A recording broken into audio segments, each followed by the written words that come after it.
What's good? What's good, everybody? Welcome back to another episode of The Urban Platform Speaks.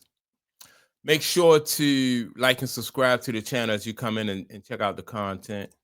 And with that being said, man, I want to speak on Travis Hunter and some comments that Coach JB made about Travis Hunter. Most people thought that when Travis Hunter was coming out of college, that it would be best for him to pick a side of the ball, like either focus on the offensive side, like being a wide receiver, or the defensive side being a cornerback, right? And so I watched Travis Hunter during the preseason, and I seen and I saw how he attacked the run. Like when some teams was running and he needed to come up and make a tackle. I seen him miss a couple tackles. I seen him dive at the feet of running backs, and I was like, from once I seen that, I said, I don't think that Travis Hunter is big enough. I know he's fast enough, but I don't think he's big enough when it comes to on the defensive side of the ball, because he's going to, number one, he's going to run up against wide receivers that are bigger and stronger than him. And it's not just about your speed. He's very fast, but it's not just about your speed. And then when he has to come up and help in run support, I felt like, that was going to be a weakness in his game too, because he's not really all that big. I think he weighs like 170 something pounds. He's not all that big, not all that durable. And so I was like, once I saw that, I was like, well, Travis Hunter, maybe he should stick to the offensive side of the ball. And then I saw him having some success, like catching the ball. He made a few big plays, and I was like, that's where he need to focus on developing his offensive side of the ball. Coach JB, said the same thing, but even before, he knew going in that this kid was not big enough and strong enough to be durable enough to play both sides of the ball. When you think about like, like how dominant guys are playing football, like those guys only play one side of the ball. When you think about it, most players, it's just too physical a game, right? And so I was listening to Coach JB on the Jason Whitlock show, and he was, he's basically saying that I told you so from the jump, just like a lot of people said, that I told you so as far as Travis being able to play both sides. Now, I don't think that Travis Hunter is a bust. He's hurt right now. He got injured. But I don't think he's a bust. I think if he come back and he focus on one side of the ball, I think that he is he stands a better chance of having a long career.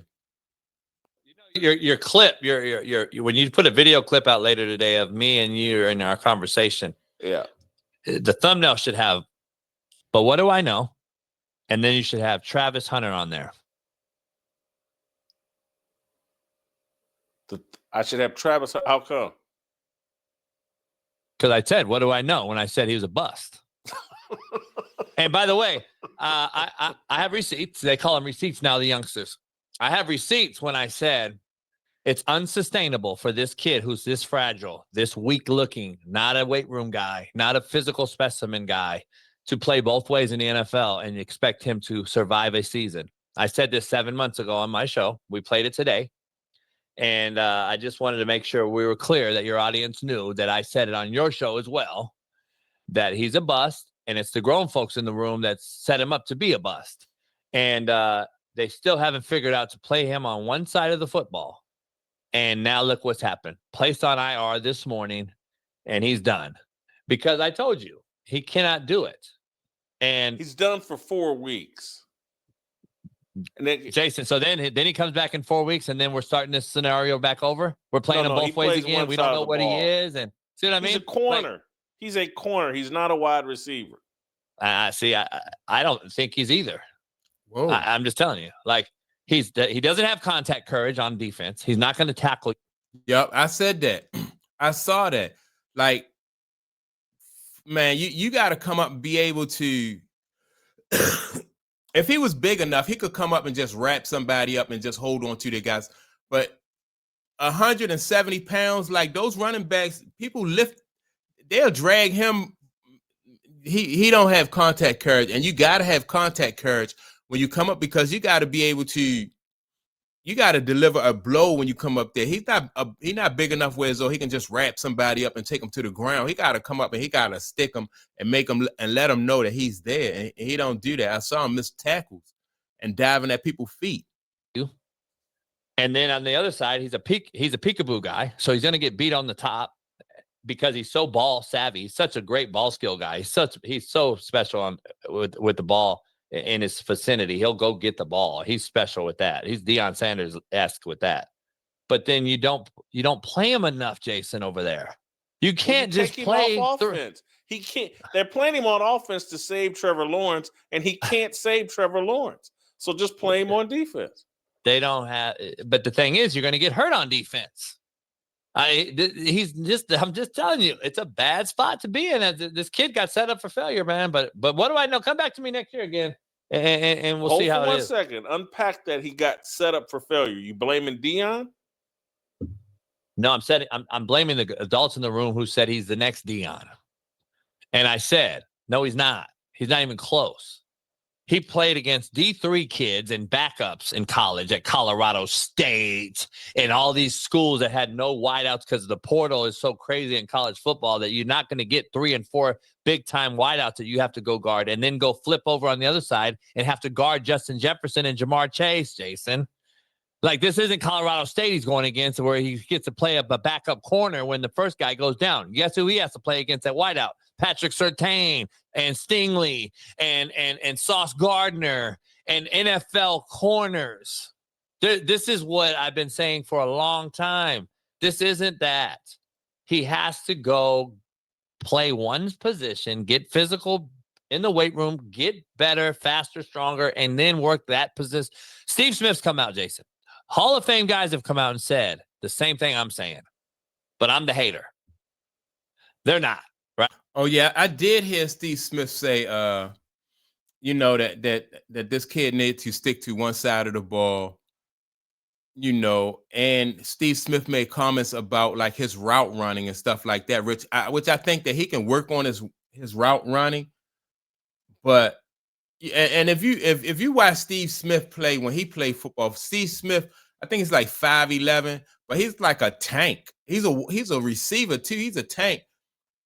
And he's strong as I don't know what. Steve Smith just a different kind of dude. And you have to be at that wide receiver. He had to focus. This guy needs to focus on one side of the ball. I agree with Coach JB. I think on defense, I think it's too many ways to expose him on defense with either a bigger wide receiver, which most wide receivers are, because I think this kid is not even 6 feet tall. All he has going for him is his strength. His speed.